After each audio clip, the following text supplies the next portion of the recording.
Muy buenas tardes a todos.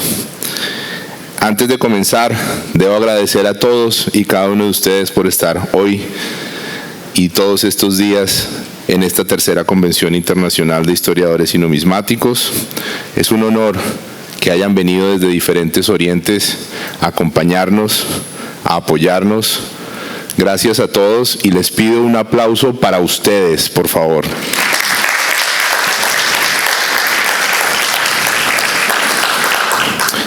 Quiero dedicarle esta presentación a mi hija Manuela, el amor de mi vida.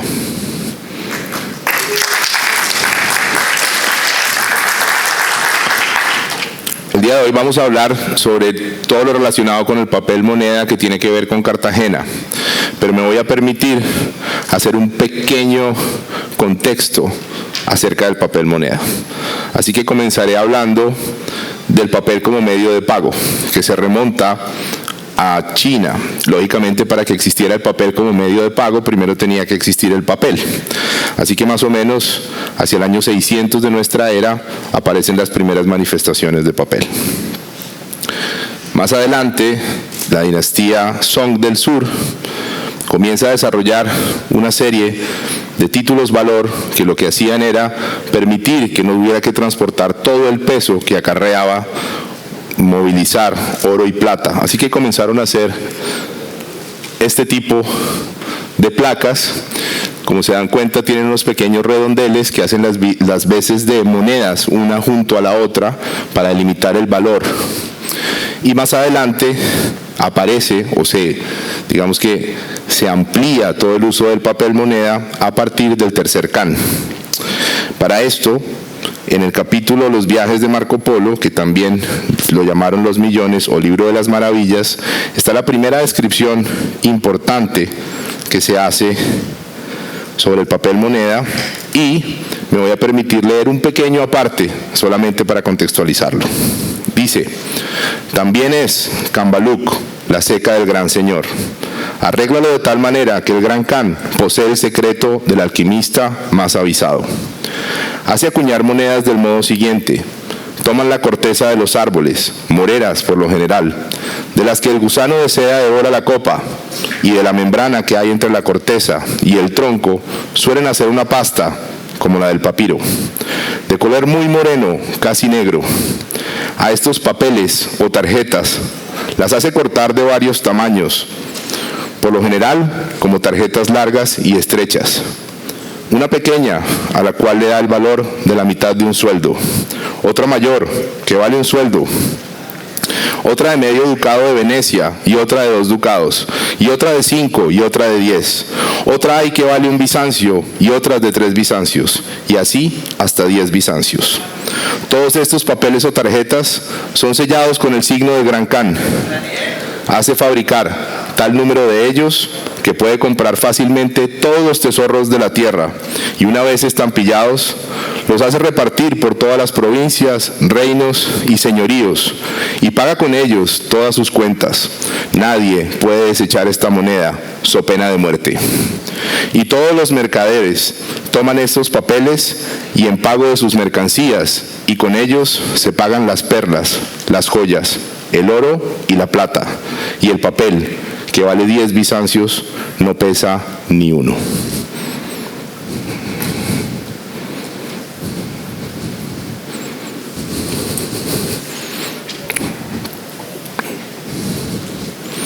Comenzando nuestro relato, no es una casualidad que la historia del papel moneda en Colombia tenga como uno de sus principios y protagonistas a la ciudad de Cartagena de Indias.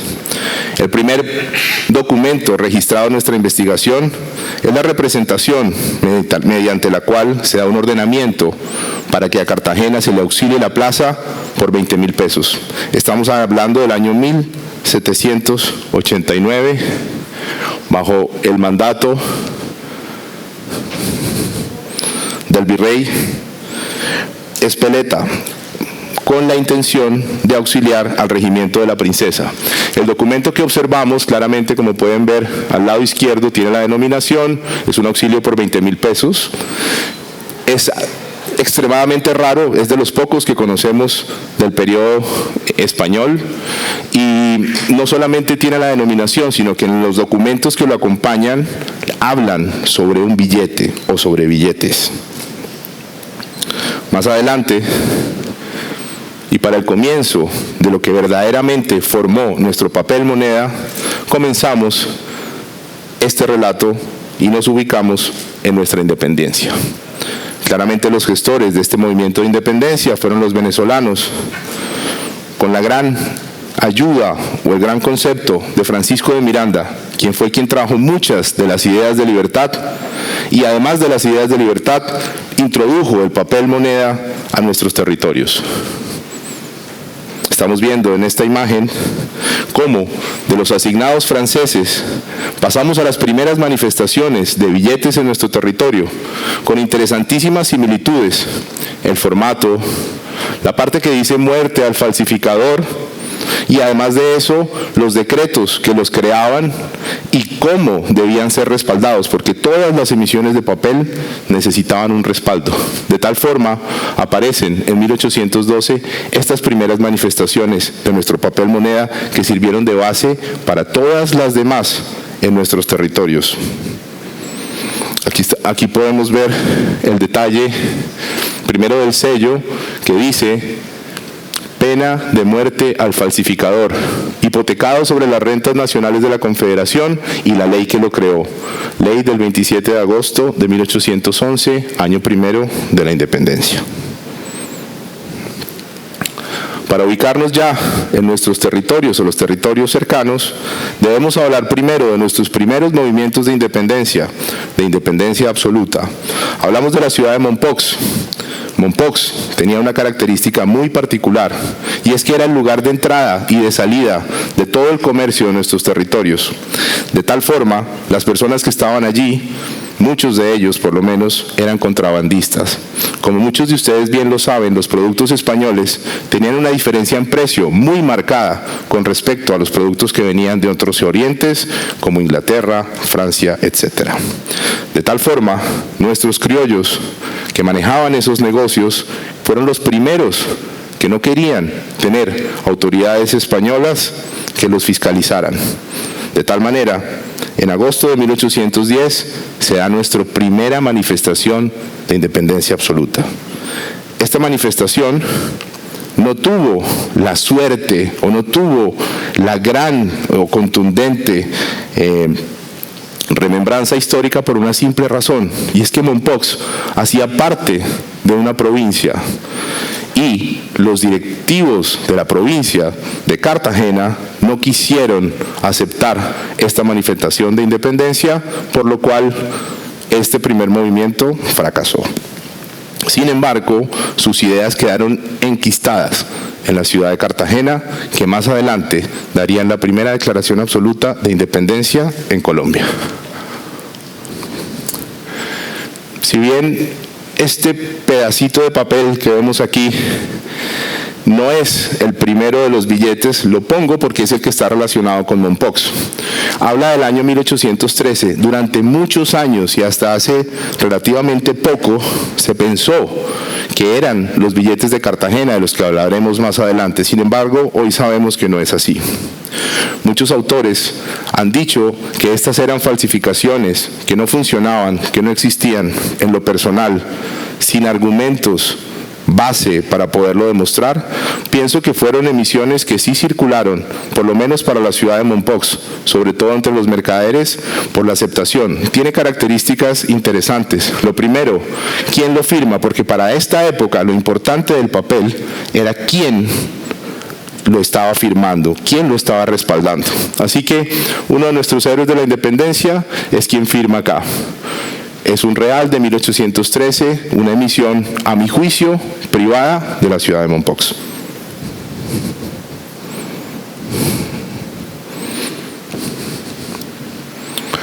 Ya para ponernos un poco más en contexto, y pasado un poco tiempo, hacia el mes de junio de 1810, Se presentan como candidatos para diputado a las Cortes José María de Toledo, Antonio de Ayos y Manuel Benito Rebollo, quedando elegido don José María de Toledo. Estamos en Cartagena.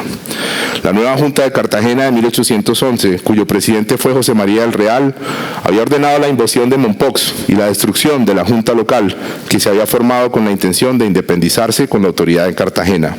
Los momposinos fueron sometidos a pesquisas, embargos, destierros y fueron cambiadas muchas de las personas que desempeñaban empleos del cabildo.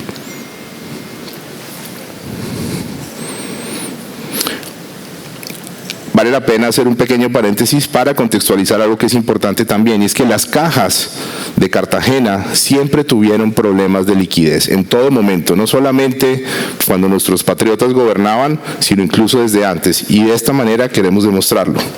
Como testimonio de la precaria situación económica del Estado, vamos a relacionar un pequeño párrafo de lo que escribió el entonces diputado a las Cortes de España, don José María García de Toledo, dirigiéndoselo al virrey don Antonio Amar, que dice: Ve aquí, vuestra excelencia, en resumen, lo que pasa por el diputado en Cortes por la provincia de Cartagena. Él sabe, y lo saben todos, que en las cajas reales hay el déficit de cerca de 900,000 pesos de los situados que deben entrar, que a vuestra excelencia le han representado la artillería, la marina, el gobierno y la junta misma de la Real Hacienda, las faltas de caudales para atender a sus respectivas obligaciones, y sobre todas a las de la fortificación, prescritas aún para los tiempos de paz y en la municipal y en los planes de defensa aprobados para esta plaza, que sería un agravio recordar. Esto pasa en junio de 1810, justo antes de la declaración de una independencia absoluta, unos cuantos meses antes. Para el sostenimiento de la Junta de Gobierno se determina un empréstito con la población civil, y aquí comienza a nacer nuestra deuda, que más adelante la vamos a poder contextualizar mejor. Como ejemplo, citamos el documento siguiente, del cual no tengo imagen, únicamente tengo la cita.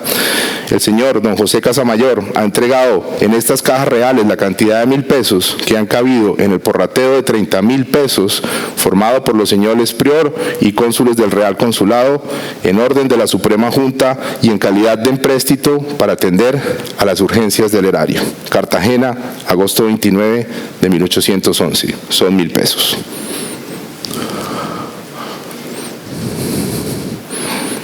De tal manera, poco tiempo después, siendo 11 de noviembre de 1811, se consolida la independencia de Cartagena.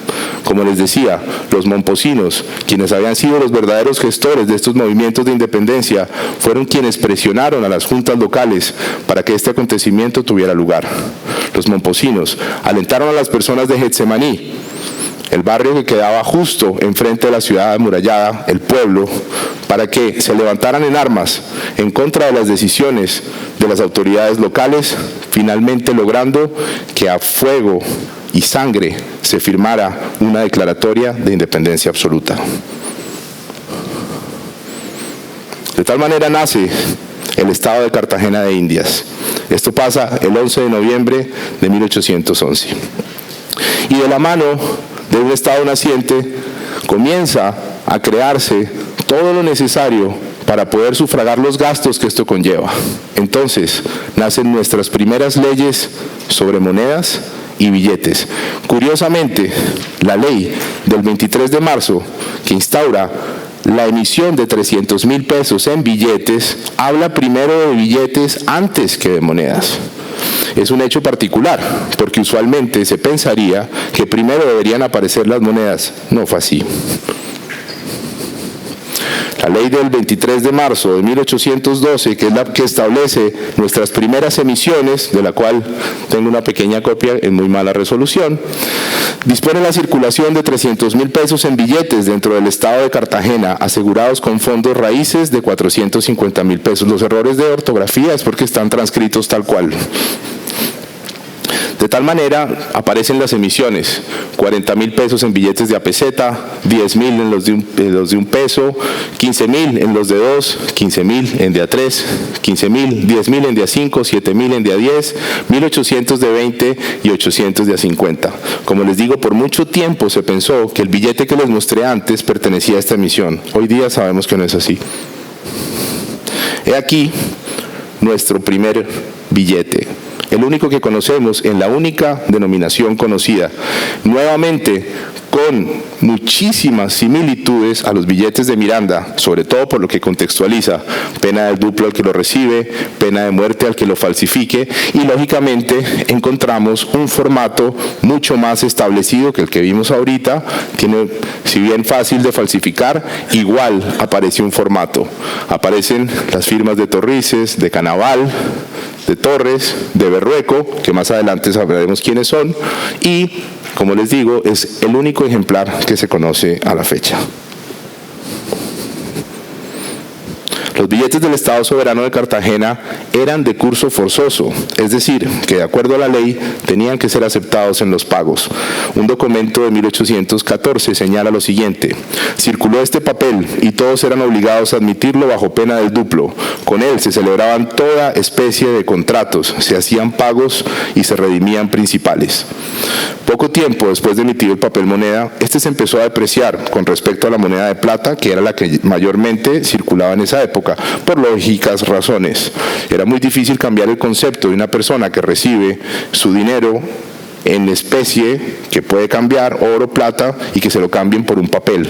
Esto fue una introducción que lógicamente no tenía ningún tipo de aceptación, lo cual dificultó, como en muchas ocasiones anteriores, tanto lo que pasaba en Venezuela como desde los mismos chinos, porque fue la razón por la cual el papel moneda no prosperó, exactamente por las mismas razones: no tenían aceptación.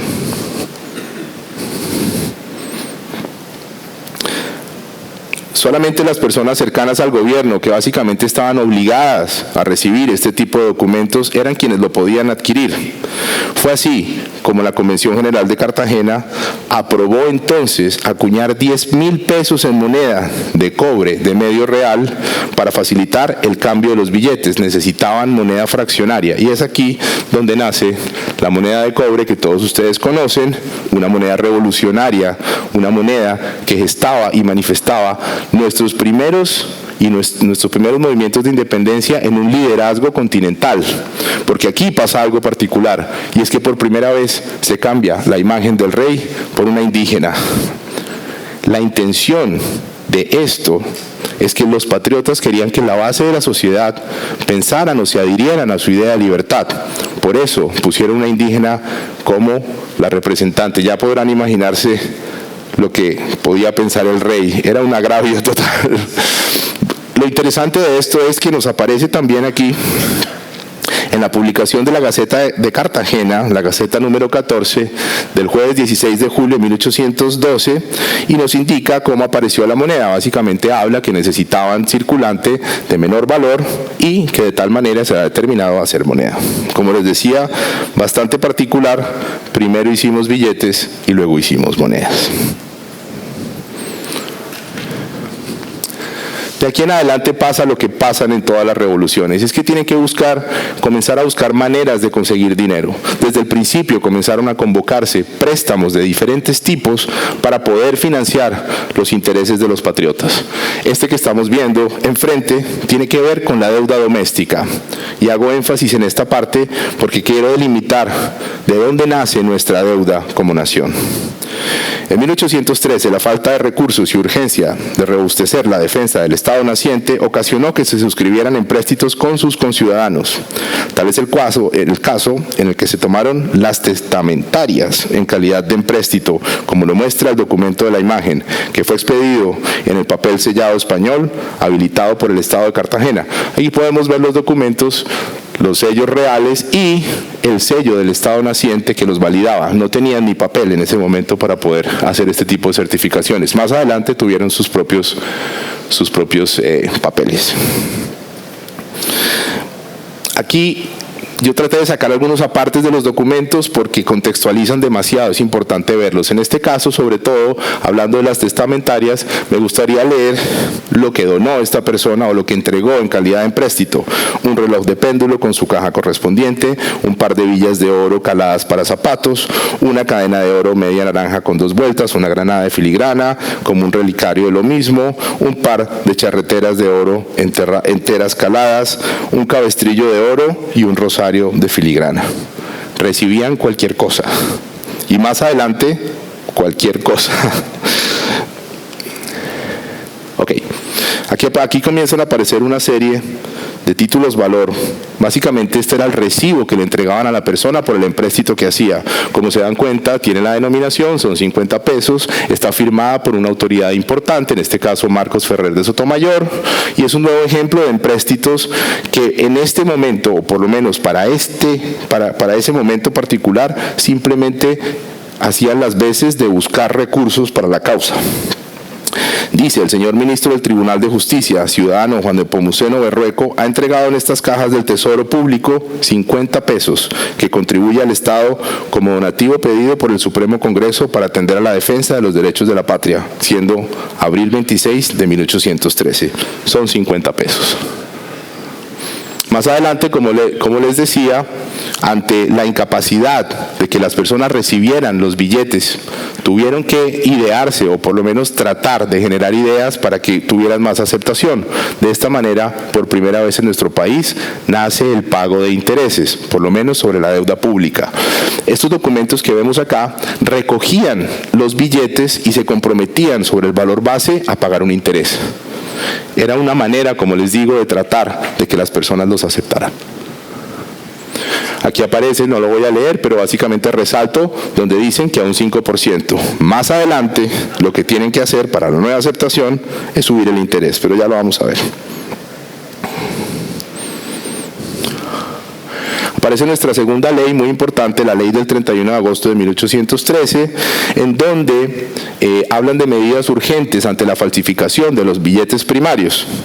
No voy a leer mucho, simplemente querré poner que dicen que se abran nuevas láminas con dibujos diferentes y se haga una nueva edición para recoger toda la circulante, que los nuevos billetes salgan con la firma de un secretario de la legislatura y un ministro del Tesoro Público en el reverso, y sean el ciudadano Mauricio José Romero y el ciudadano Marcos Fernández de Sotomayor. No tenemos ejemplares, no existen ejemplares. Sin embargo, lo que sí podemos decir es que las denominaciones son exactamente las mismas que utilizó Miranda. Aquí seguimos viendo cómo utilizaron como base los billetes de nuestro prócer venezolano. Para esta nueva emisión, también tuvieron que tratar de ayudarle a la aceptación pagando intereses. Estos nuevos formatos ya tienen únicamente los signos del Estado de Cartagena, ya están omitidos los signos reales y tienen básicamente la misma forma, pagaban un 5% de interés.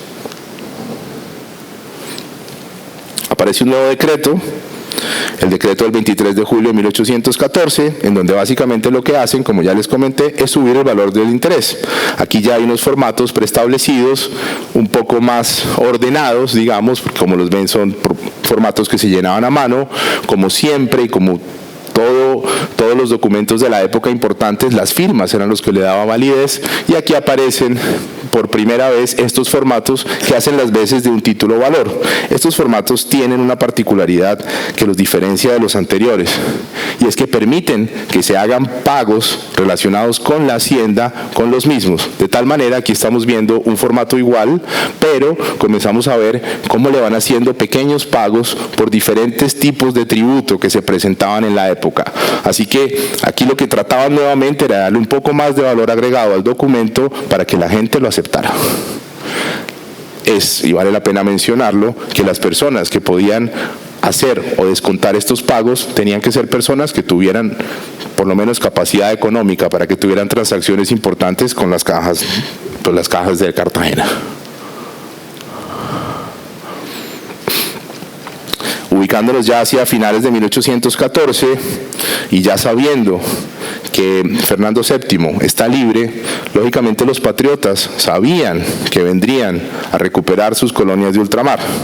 De tal manera, a finales del año 1814, nuestro libertador emite una serie de compromisos obligatorios, préstamos forzosos, para las personas cercanas a la ciudad de Bogotá, con la intención de venir hacia la costa y atacar Santa Marta, porque Santa Marta era el bastión realista. De tal manera, tenemos este documento que está acá, muy importante para nuestro relato y muy raro, en el cual se da en manifiesto la intención de Bolívar y cómo comenzó a recaudar estos dineros.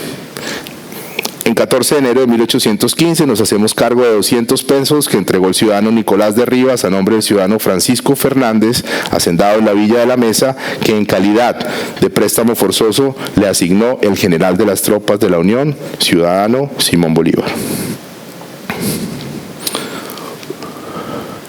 Más adelante aparecen otro tipo de empréstitos en los cuales se busca el fortalecimiento de la tropa de Cartagena. Y aquí vale la pena contextualizar algo que todavía, y lógica, tal vez nunca lo vamos a poder entender, y es que Bolívar, al acercarse hacia Cartagena, no recibe apoyo de los patriotas que gobernaban la ciudad. Al no recibir ese apoyo, lo que decide es sitiar Cartagena. Así que estos primeros empréstitos que vemos acá son los que utilizaron el gobierno de Cartagena para defenderse de Simón Bolívar. Este está fechado 2 de diciembre de 1814, son 1.400 pesos en plata, los formatos eran hechos a mano, nuevamente aparecen los firmantes, Ventura Ferrer, Marcos Fernández de Sotomayor, y como les digo, tenían por intención fortalecer la tropa contra el sitio que más adelante le haría el Libertador. La necesidad de recursos de la ciudad en el año 1815 quedó bien documentada en diferentes empréstitos que demuestran tanto el precario estado del erario como la falta de preparación para afrontar una inminente reconquista. El primero de dichos préstamos que tenemos registrado con aportes de los ciudadanos por valor de 40.000 pesos lo recreamos en varios títulos como sigue. Aquí vemos los diferentes formatos, todos están relacionados con un empréstito general que pretendía recaudar 40.000 pesos y aquí están los firmantes y las personas que hicieron las diferentes donaciones.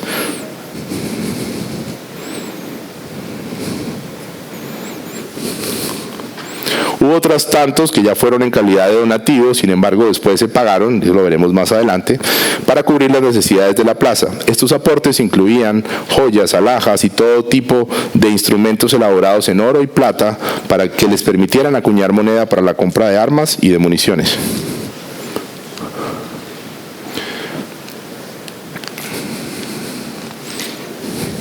Aquí podemos ver cómo el uso del papel como dinero permite la elaboración de explícitos compromisos de deuda, incluida una contraída con la intención de compra de fusiles para los ejércitos patriotas que relacionamos en el documento que vemos acá. Como comisionado para el cobro del empréstito de la compra de los fusiles, recibió el señor Juan Elías López 80 pesos en doblones de cordoncillo. Cartagena, julio 16 de 1815. Son 80 doblones. Firma José Izquierdo.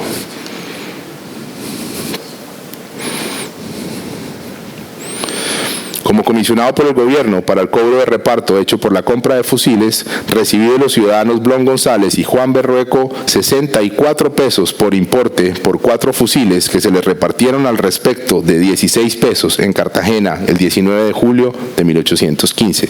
Esto hace parte del mismo empréstito con la intención de conseguir los fusiles para la defensa de la plaza. Y es aquí, quizás también, por lo menos las primeras manifestaciones de la deuda externa. Nuestro primer periodo de independencia no requería de grandes recursos, porque no hacía falta, no había un rey.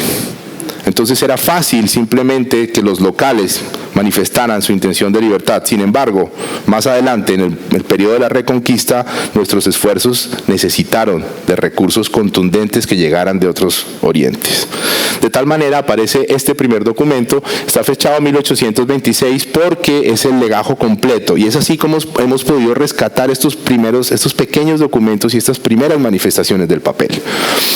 Está dirigido a los señores Darey y Didier, Roberto Didier, y como vemos acá, aparece un importantísimo documento, que es otro de los usos del papel moneda, fue el de las letras de cambio, como el rarísimo ejemplar por 4.000 pesos en doblones contraído contra Nueva Orleans, fechado 22 de julio de 1815. Por esta, mi libranza, se servirá a usted servir pagar a la orden de los señores Darey y Didier la cantidad de 4.000 pesos en doblones por cuenta de los 5.000 pesos en la misma especie que en el año próximo pasado, 1813, se le emitieron a vuestra merced de cuenta de este estado, con cuyo recibo en uno de los 4 se dan de un tenor y le serán vuestra merced abonados en descuento. Cartagena de América, julio 22 de 1815. Estos documentos son increíbles porque hacen las veces de cantidades altísimas de dinero, pero son un pedazo de papel. Continuando ya en el momento del sitio, del inminente sitio, comienzan a aparecer una serie de documentos nuevos que manifiestan la urgencia, la necesidad y el desespero de la plaza de Cartagena. En este caso, estamos viendo un nuevo formato que se registra como nuestros héroes patriotas de manera desesperada buscaban recoger fondos para afrontar el asalto. El ciudadano Miguel Pontón ha entregado en estas cajas, conforme a lo dispuesto por bando de 15 de agosto de este año, 5 marcos, 3 onzas y 4 octavas de plata labrada en Cartagena, siendo 17 de agosto de 1815, y firma Juan Elías López Ferrer y Sotomayor. Luego aparece otro préstamo, en este caso por 15,000 pesos. Entre los ciudadanos queda registrado con el vale que estamos retratando en la imagen. El préstamo de los 15,000 pesos fue distribuido entre los habitantes de los barrios de Getsemaní, San Diego y Centro. Como aporte se recibieron, al igual que en meses anteriores, joyas, alhajas, vajillas de plata, como también monedas de oro y plata, entre otras formas de aporte.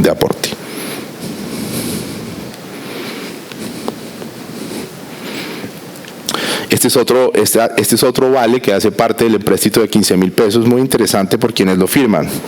Algunos vales otorgados a quien fuera el último gobernador de Cartagena, Juan Elías López, dan fe de la urgente necesidad de los recursos. Los vales que conocemos fueron firmados tanto por el propio gobernador Juan Elías López Tagle como por el padre Rafael Núñez, el cartagenero Francisco Núñez García del Fierro, regidor decano. Del mismo modo, por quien anteriormente fungiera como escribano del rey, el señor Fernando Pernet, y el contador de Cartagena, el señor Miguel del Portillo. El señor Juan Elías López ha entregado 50 pesos en la orden de empréstitos por el de 15,000, distribuimos en esta capital, siendo 22 de agosto de 1815.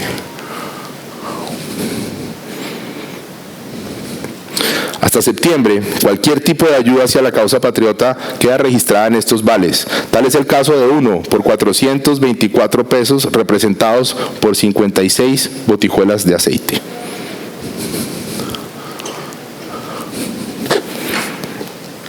Todo el pueblo de Cartagena contribuyó de alguna forma para aumentar las arcas de la ciudad y hacer frente a la reconquista, incluido el féretro de plata de la iglesia de San Agustín.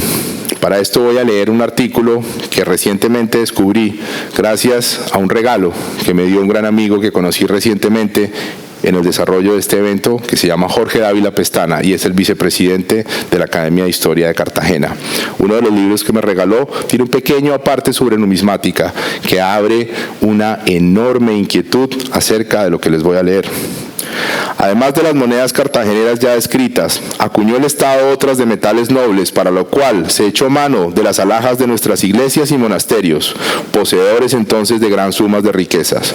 La más valiosa de esas alhajas era sin duda el sepulcro que guardaban los agustinos en la capilla de Nuestra Señora de la Soledad, cita a espaldas de su iglesia. El sepulcro era de plata maciza y pesaba 8,000 onzas, 228 kilos. Adornábanle un buen número de campanillas de oro. Esta reliquia se exhibía los Viernes Santos. En 1696 se lo robó el pirata Ducas y fue devuelta a la ciudad por Luis XIV. Sí.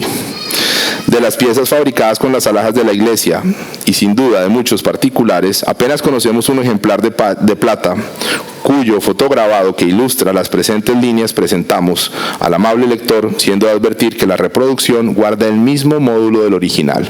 Y es aquí donde aparece esta imagen, que lógicamente fue lo mejor que pude hacer, muy similar a las monedas de cobre, tienen el mismo diseño, pero una particularidad: primero, que dicen que es de plata, y segundo, que está fechada 1815. Así que esto nos crea muchas dudas y también nos crea nuevo material de estudio, porque siempre se buscaba cuáles habían sido las acuñaciones que se habían hecho con las donaciones que había hecho el pueblo de Cartagena. Pareciera ser que tienen una relación directa con esta imagen que está ahí.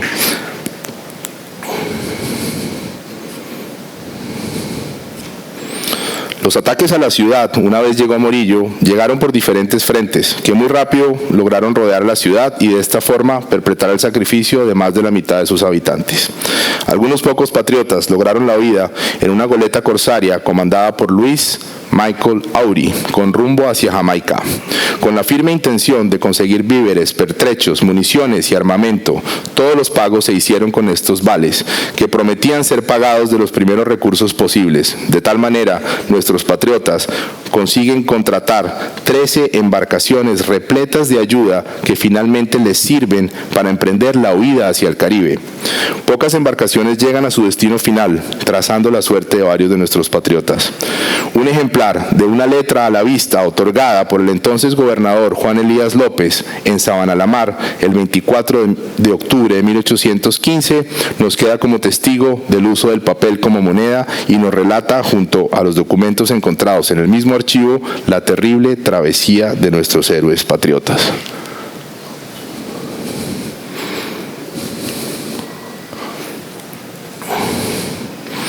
Como se pueden dar cuenta, nos referimos a este vale que está acá, y lo voy a transcribir, es muy corto lo que dice, pero lo voy a poner: señor doctor Ignacio Cabero, que era uno de nuestros patriotas y lógicamente de nuestros directivos.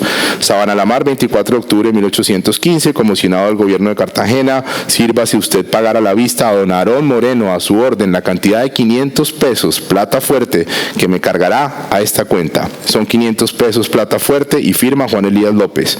Aceptado a 40 días desde la fecha y firmado en el reverso en Kingston el 28 de diciembre de 1815. En la parte del reverso dice: received the within this 10th of February 1816. En 1816, en febrero, fue refrendado nuevamente. Aquí está la ubicación de Sabana la Mar, el lugar en donde los pocos patriotas que pudieron huir, y sobre todo los pocos que lograron llegar hasta acá, porque salieron 3 embarcaciones, únicamente llegaron 3. Aquí está la localidad, más o menos, para que se ubiquen, y está el testimonio de la viuda de Juan Elías López, que no es muy largo y lo quiero leer porque es un documento que tiene información valiosísima para todos.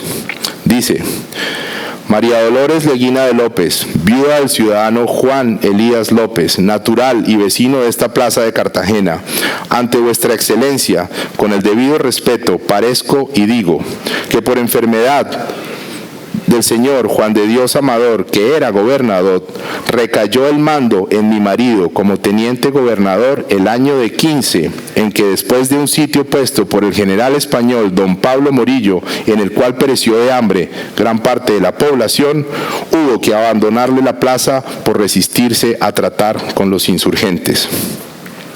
En tal estado se embarcó con mi marido, conmigo, el señor canónigo, don Juan Marinón, que se hallaba comisionado por el gobernador general, el general Bermúdez, los tenientes coroneles Mariano Montillas, Carlos Oblet, Manuel Cortés Campomanes, Luis Francisco de Urriux, el comandante de Boca Chica, Ducudreux, y como 100 hombres de tropa que se hallaban de guarnición en Boca Chica, que temían ser pasados a cuchillo por no haberse rendido a la simple intimación de unos botes de Morillo. Tanta gente en el bergantín Constitución, único con el que pudimos seguir viaje, nos proporcionó una navegación horrorosa, en que echamos al agua muchos que murieron de hambre y enfermedad, y arribamos a Sabana la Mar, en donde las autoridades nos concedieron hospitalidad fuera del poblado para evitar el contagio de sus ciudadanos. Careciendo de medios, mi marido giró libranza de 500 pesos a favor del sujeto que se hizo cargo de la asistencia de los que se consiguió sanasen y del entierro de los que murieron. Como todo lo verá vuestra excelencia de la adjunta cuenta documentada que formó mi marido, y alcanza a 1,218 pesos 5 reales. Esta cantidad, e igualmente la de los sueldos que dejó de percibir, y los empréstitos forzosos a que contribuyó con todo por menor, consta de los documentos con el mismo respeto presento. Es lo único que me dejó mi marido para mi subsistencia y la de mi hijo, y es lo que me obliga a recurrir a la justificación de vuestra excelencia, para que se sirva mandar se me entreguen en la tesorería de esta plaza, no habiéndome sido posible ocurrir antes por la dificultad de encontrar quien tradujese los documentos que están en inglés, el señor Agustín Arquímedo, intérprete público, que pudo verificarlo como resulta de su certificación, a cuya continuación agrego 3 documentos de sueldos y empréstitos que ascienden a 1.747 pesos 3/4 de real, con los que ascienden el cuaderno que acompaño a 14 hojas, y fuera de los documentos a que se refiere mi marido, se halla comprobada en mucha parte por la certificación del citado señor canónigo Marimón y atestación de los tenientes coronel Manuel Cortés Campomanes y Luis Franco Riux. Entregará a vuestra excelencia esta representación el señor Juan Manuel Arrubla, quien lo encargo con esta misma fecha, y por su conducto suplico a vuestra excelencia se digne comunicarme su favorable resolución, atendiendo al privilegio que merece un crédito en que mi marido suplió a nuestro gobierno lo que debió costear para la salvación de sus servidores. Nuestro Señor guíe la vida de vuestra excelencia muchos años. Cartagena, 9 de junio de 1830. Como les comentaba, tenemos estos documentos gracias a los archivos que se entregaban al gobierno después de nuestra independencia real y absoluta para cobrar las deudas que los patriotas en este momento habían adquirido por diferentes razones.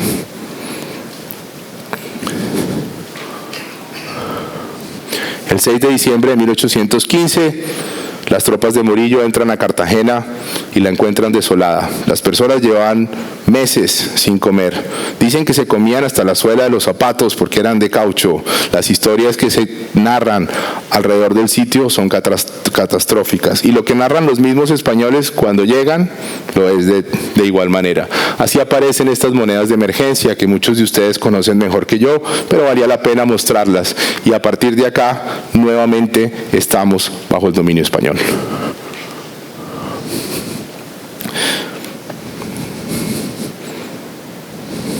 Los anhelos de independencia no dejaron de existir. Bolívar, después del sitio que le hizo a Cartagena, al enterarse que las tropas de Morillo irremediablemente vendrían, salió al exilio, auxiliado por varios de sus amigos jamaiquinos, y desde allí comenzó a planear una nueva fórmula o una nueva estrategia de independencia.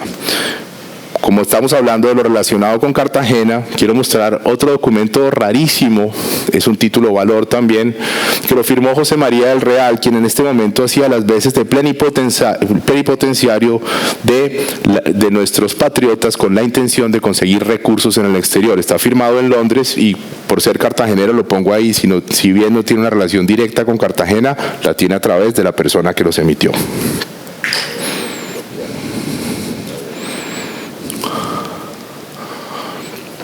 El 24 de febrero de 1816, Cartagena presencia el sacrificio de varios de sus dirigentes: José María García de Toledo, Antonio José de Ayos, Manuel del Castillo, Pantaleón de Germán Ribón, Santiago Stuart, Manuel de Anguiano, Martín Amador, Miguel Díaz Granados y el santafereño José María Portocarrero.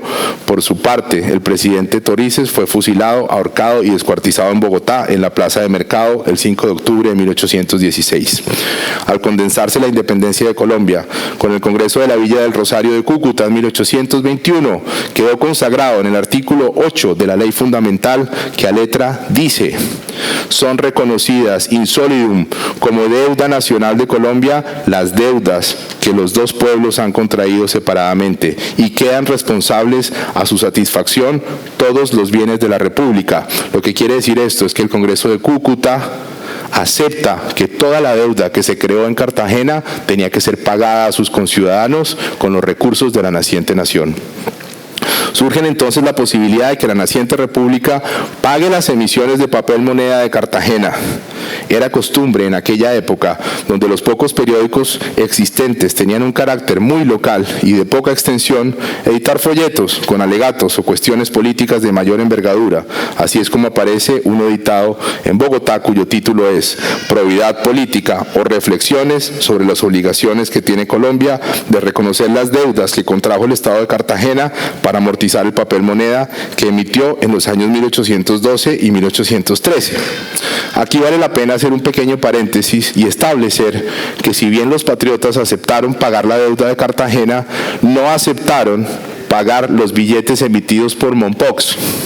Por eso es que a hoy pensamos o se piensa, muchos autores dicen que nunca se emitieron, que son falsificaciones recientes. A mi juicio, simplemente lo que pasaba es que esas emisiones momposinas, que fueron las primeras que vimos sin formato, eran para transacciones entre comerciantes y lógicamente al no haber sido establecidas o decretadas, no las quisieron pagar. La deuda del Estado de Cartagena fue altísima y le costó muchísimo a nuestro país.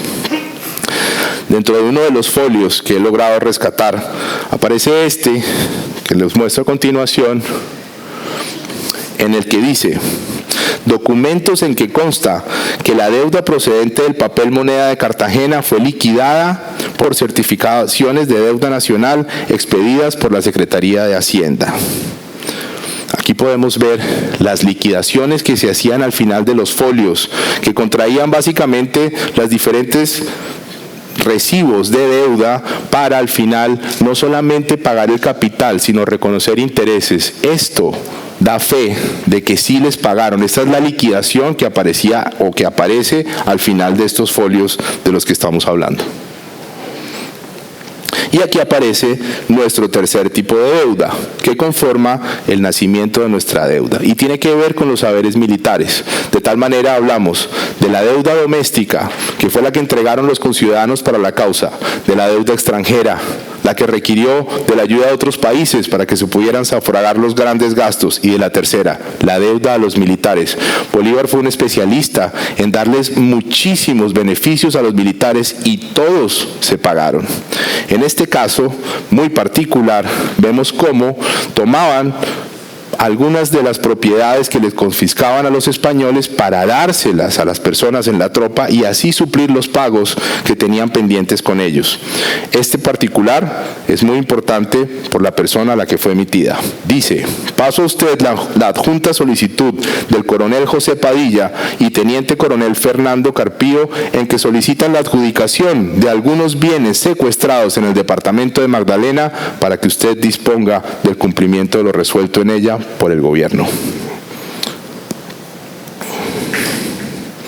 Cuando se hablaba de aquellas certificaciones que se condensaban con estos vales, con estos títulos, básicamente lo que se hizo es que había un grupo de peritos que se encargaba de revisar la información que se les proporcionaba y una vez la aceptaban, una vez la validaban, emitían ya formatos republicanos, como el que vamos a ver acá, en donde ya se les está oficialmente aceptando la deuda que habían contraído por diferentes razones. Así que aquí ya aparecen formatos que pues lógicamente tienen imágenes, diseños, pero sobre todo, si bien se están entregando estos formatos, no se le está pagando a nadie, simplemente se les está reconociendo una deuda. Ese reconocimiento de deuda, como no es un pago, tiene que pagar intereses. De tal forma, los bonitos que estamos viendo ahí abajo son los pagos de intereses, que era lo que le podían pagar a los tenedores de estos títulos valor. Cada cierto tiempo iban y presentaban, y lo que hacían para la contabilidad era que los pegaban con el nombre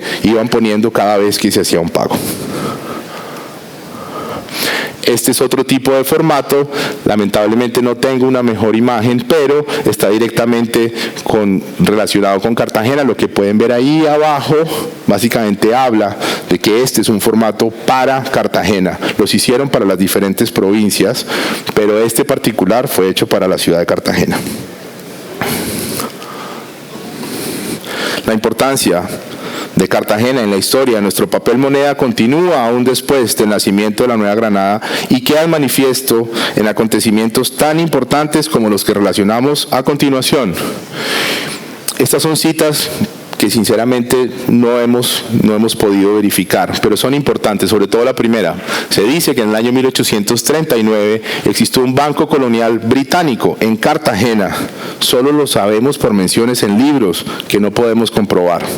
De lo que sí podemos hablar es de las cajas de ahorros de Cartagena, porque sí que están comprobadas. Lo que no tenemos son los billetes que emitieron, que fueron los que hicieron que se quebrara, básicamente porque tenían el mismo problema, no tenían aceptación.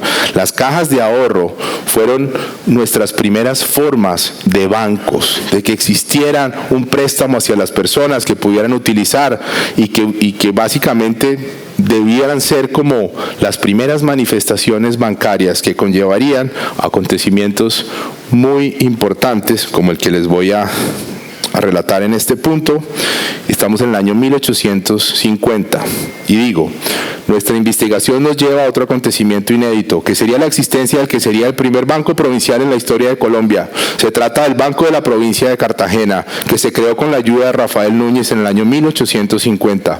Este establecimiento bancario habría existido 10 años antes al primer banco que tenemos registrado en el país, que es el Banco de Circulación y Descuento de Pérez y Planas, creado en 1861, y 15 años antes al establecimiento del Banco de Londres, México y Suramérica, en 1865 en Bogotá, al que muchos libros le dan el mérito del primer banco en Colombia. El primer banco en Colombia fue el banco, no fue el Banco de Londres, México y Suramérica, que vale la pena también mencionar, fue lo que tenía era una gran empresa que trató de establecer diferentes bancos alrededor de América, sino que fue el Banco de Circulación y Descuento de Pérez y Planas. Muchas de nuestras manifestaciones bancarias comenzaron por Panamá por lógicas razones. Tanto la primera seña que conocemos como el primer banco que tuvimos fueron hechos o existieron en Panamá. Y nos referimos al Banco de la Provincia de Cartagena. Es el único ejemplar que conocemos, no está firmado, pero está bien descrito en los documentos y en los libros, en la poca información que conocemos sobre este establecimiento. Dice, vale 8 reales, el Banco de la Provincia de Cartagena paga a la vista al portador la suma de 8 reales. Y tanto en la tesorería provincial como en las oficinas dependientes de ella se admite este billete como dinero efectivo y por cualesquiera enteros que tenga que hacerse en Cartagena, la fecha y año 1851.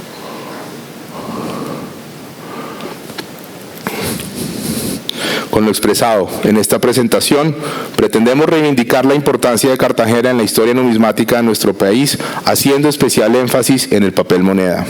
Es nuestra intención compartir con Cartagena, sus habitantes, con los colombianos y con el resto del mundo, de la mano de la Tercera Convención Internacional de Historiadores y Numismáticos, un aspecto más que nos permita valorar el gran aporte de la ciudad heroica para el desarrollo cultural de nuestra sociedad actual. Muchas gracias a todos. Gracias, Andrés. Genial, absolutamente genial. Muchas gracias. Me encanta ver todos los documentos originales porque hablan de una objetiva investigación. Mi pregunta es muy sencilla. ¿Dónde nace la deuda pública de Colombia? Nace aquí en Cartagena. Fueron diferentes lugares que eventualmente fueron consolidados en una deuda común que después reconoce la República. ¿Cómo es que funciona esto? Nace en Cartagena. Los primeros movimientos de independencia eran avalados por otras provincias, pero la primera que manifestó su intención fue Cartagena, pero pasaban cosas similares en otras provincias. Posteriormente, después de que los españoles volvieron y se volvieron a ir, como les comentaba, habían peritos que revisaban la información. Las personas lo que tenían eran estos pequeños pedazos de papel como comprobante, y los peritos lo que hacían era revisarlos, autenticarlos y convertirlos en los formatos que vimos ahí para que ese reconocimiento oficial les permitiera cobrar. Básicamente, lógicamente no teníamos mucho tiempo, pero básicamente lo que sucedió allí es que como había una incapacidad de pago, ¿sí? Entonces simplemente se daba un reconocimiento, pero pasó algo que complicó mucho las cosas, y es que la Gran Colombia se separó en 3 países, y al separarse, la primera inquietud es ¿qué hacemos con la deuda? Entonces, establecer la manera como se debía pagar fue muy complejo, y yo creo que muchísimas personas perdieron pues partes importantísimas de su capital, porque si bien se estableció que la Nueva Granada, la actual Colombia, debía asumir el 50% de la deuda, Ecuador el 25% y Venezuela el 25% también, lo que hacían era tener el título de valor original, cambiarlo por uno local, o sea, haz de cuenta, el título que vimos ahí lo cambiaban por uno republicano de Colombia únicamente al 50% de su valor, y le devolvían el título original a la persona para que fuera a cobrar el 25% restante a Venezuela y el otro 25% a Ecuador. Pero lógicamente eso era impensable. Entonces esto trajo muchísimos problemas, pero el reconocimiento de la deuda como tal se hizo a través de peritos que revisaban la información, y en todos los casos que conozco la reconocieron. Toda esta investigación viene de la mano de un archivo muy grande y vale la pena mencionar a Fernando Barriga del Diestro, quien fue quien pudo obtener todo esto, y gracias a todo el tiempo que compartí con él y todo lo que pude estudiar de su mano, logré rescatar la mayor cantidad de ellos. Todo lo que ven ahí lo rescatamos y lo tenemos, y por eso pudimos presentar esta investigación, que en muchos temas es inédita, porque mucho de esto no se conocía. A veces aparecen los formatos, pero no el contexto, sin la explicación. Adelante, Jorge. Andrés, felicitaciones, Gracias. Brillante exposición y muy buena investigación. Muchas gracias. Bien documentado. El primer bono de empréstito que presentaste, una transcripción de 1.000 pesos, ¿no se conoce ningún ejemplar? No. No se conoce. No, está citado en el libro de Fernando Barriga del Diestro, y de ahí saqué la información. Estoy seguro que existe porque él fue un investigador que jamás hubiera, pero no conocemos el formato, simplemente está citado y transcrito. Bien, y la otra pregunta es hacia el coleccionismo. ¿Toda esta documentación de títulos o bonos de empréstito están considerados dentro del coleccionismo de la notafilia colombiana o están más bien dentro de la escripofilia? Somos muy pocos los que le damos valor a este tipo de documentos. Es algo que desde que Fernando ya no nos acompaña y sus colecciones salieron a subasta, los investigadores alrededor del tema le estamos dando el mérito que tienen.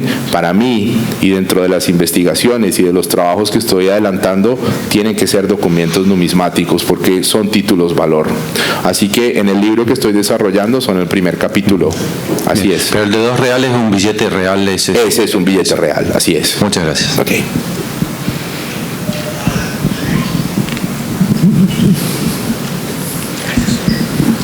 Andrés, primero no tengo preguntas, pero sí felicitaciones por la cronología, el orden en que comenzaste. Estamos endeudados desde ahí. Sí. Pero me gustó mucho la cantidad de documentación, como todos lo han dicho, el soporte que tiene todo lo que tú has hablado. Te felicito. Muchas gracias. La intención era justamente esa, que esto haga parte de nuestra numismática, porque son documentos muy raros, muy difíciles de conseguir, y sinceramente, como pudieron leerse, tiene todo que ver con nuestra noble ciencia. César tiene una pregunta.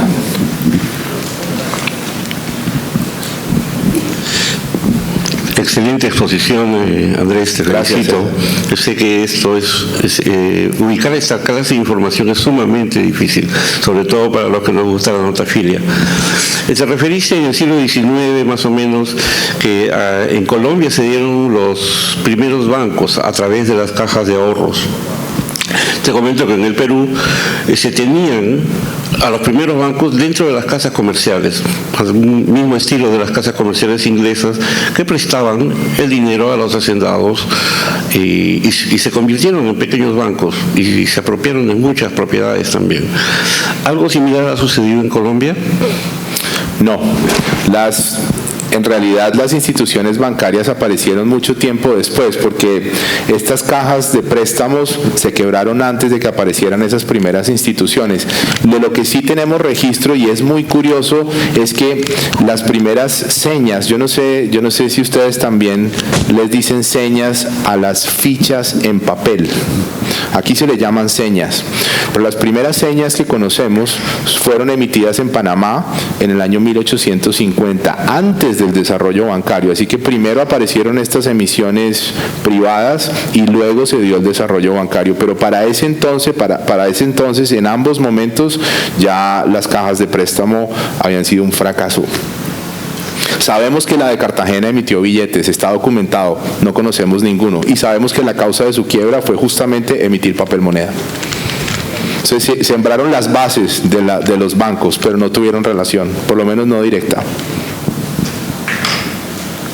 Bueno, muchas gracias a todos y que sigan disfrutando del Congreso. Gracias.